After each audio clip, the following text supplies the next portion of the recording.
Κοίτα και τι γίνεται, χαμός, Μουρλαθήκαν στον Ταραμά. Καθαρά Δευτέρα, 7 έχουμε σήμερα. 7 Τρίτου του 2011, καλά να είμαστε.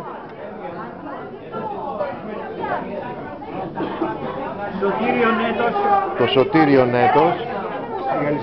Γυαλιστερές τρώνε ταραμά, Κασιμίδης τρώει γαρίδες. Ανοίγω ταραμά. Ανοίγονται με το ταραμά μόνο. Μόλις βάλεις ταραμά σε πιάτο ανοίγουν. Φοράει το μαγειρί.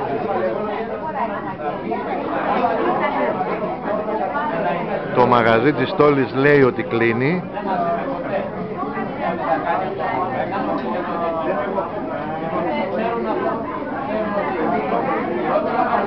Κάνουμε μια μέρα καθαράς Δευτέρας με ψαρικά. Όλοι, τέλος πάντων όσοι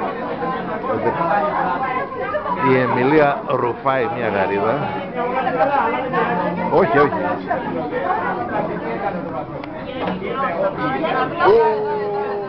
Βάλτε ταραμά, βάλτε λίγο ταραμά μέσα, δείτε. Λίγο ταραμά εδώ που βγάζει.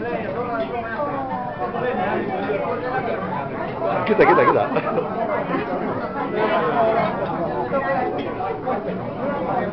Γιατί έχει απλά. Έλα, ανοίγω για λιτερές, 3 ευρώ, έλα. Εγώ θέλω ένα φρύδι και ένα φρύδι, ποιο εννοείται, κυρία μου? Κιδόνια είναι.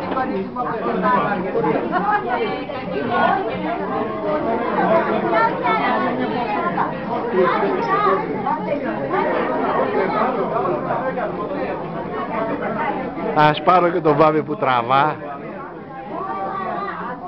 Και εγώ βιντεάκι παίρνω.